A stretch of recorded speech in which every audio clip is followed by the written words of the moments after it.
Special update! Special update I am sending out. Not sending out. I am doing this second video of the day because some new information has become available, and I just sent out an email to my subscribers of MMT Trader.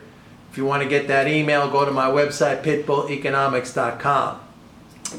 An update on the bank reserve situation. Now, as you know, I have been telling you, and I am the only one who has this insight, has this understanding, which is kind of, when you think about it, and you know, I'm not saying I'm Einstein or anything, but it's really kind of interesting to me that nobody else on Wall Street, no other economist, no other market analyst, no other MMT guy, if you want to really, or MMT person, if you want to really, you know, be frank about it, has made this connection between bank reserves and market movements, at least short-term market movements, and in some cases, not even short-term market movements. Like, you can look at Japan, or you could look at China right now, which is kind of mimicking what Japan has done for the last 20 years. The Bank of Japan, and I'm segueing here, I'm sorry, I'm just going to do a little segue here to just give you some more background on this. The Bank of Japan's policy, which has been over the last 10 or 20 years to just completely flood the banking system with massive trillions upon trillions of reserves, has basically bankrupted their banks. I mean, all of these reserves, which are assets for the banks, require the banks to come up with an additional amount of capital if they are to lend more. Now, reserves themselves don't require capital, but leverage ratios, which factor into the bank's ability to accumulate assets, including loans and leases, that requires capital. So when the Bank of Japan dumps trillions or quadrillions of yen into the banking system as reserves, and by the way, in Japan, there's negative interest rates, so the banks have to pay on that. They're not even getting paid. Like here, it's a positive interest rate. And now we see China. Why do you think the Chinese stock market has been floundering?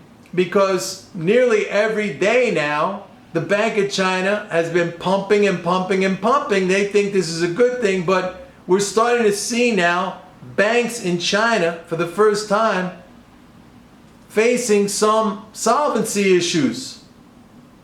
And the irony of this whole thing is that the Bank of China thinks it's helping the situation when it's actually, this is like a firefighter going to a fire and instead of spraying water, putting gasoline.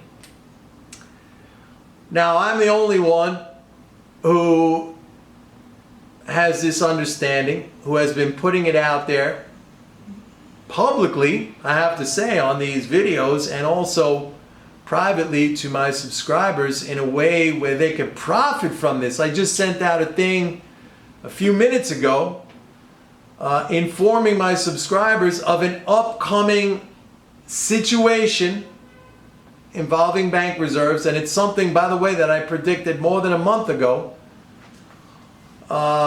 because these things are predictable. I know, and anyone can know, really. By the way, if you get my course on understanding the daily treasury statement, from looking at patterns from last year in terms of government spending, because it's always the same every month, okay?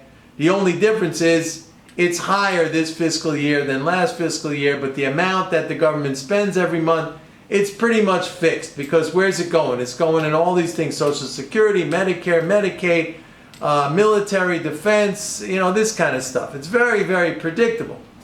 So I can see way ahead of what's coming in, what's going out. And now, with the debt ceiling in place, like I've been telling you, the volatility here is so pronounced. I mean, it is really, and you know, I've sent out charts to my people prior to the debt ceiling, when the Treasury was able to sell bonds. You know, they can maintain a very stable level in their account. Now it's like all over the place. all over the place. It's like an EKG, it's like a crazy EKG.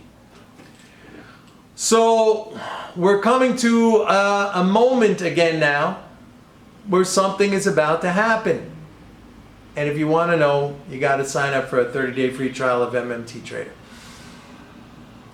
Other than that, I will say that the longer term underlying monetary and fiscal fundamentals are sound. However, a couple of things. Number one, they got to raise the debt ceiling. If they don't raise the debt ceiling, I'm going to tell you right now that this will eventually just be like a braking effect on the economy, a gradual grinding slowdown, okay? And number two, which is the big thing, is the 2020 fiscal budget. You know, they're coming up, they're trying to negotiate a spending bill right now.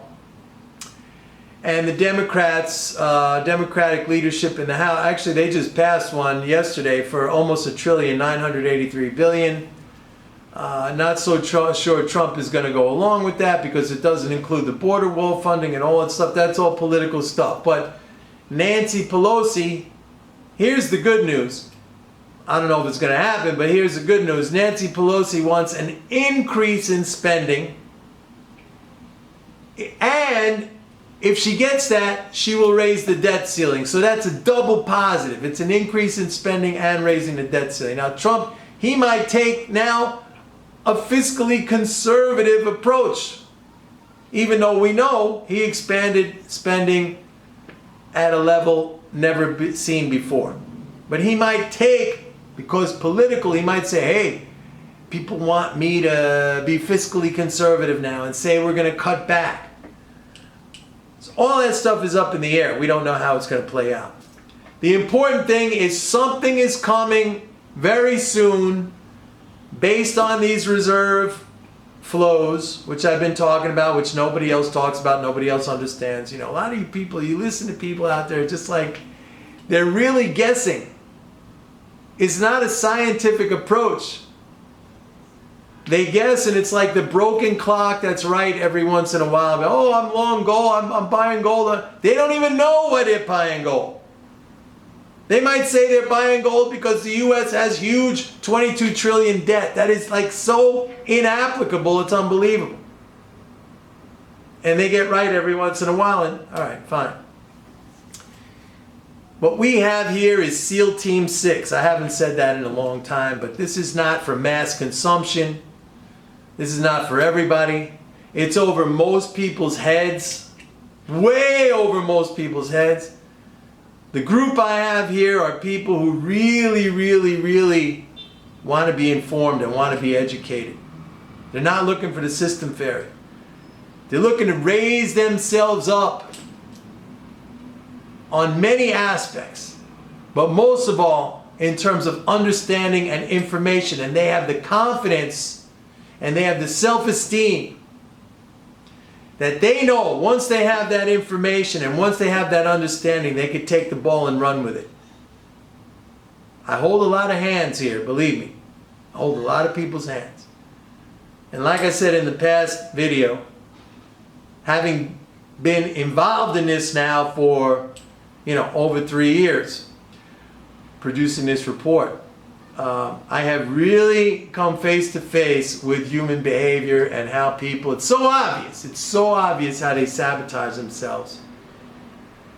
Which, I could say, well, that's a shame, that's too bad, but I'm not going to say that because you know what? It's your life. You could do whatever you want with it. I like to work with strong people. It's crazy.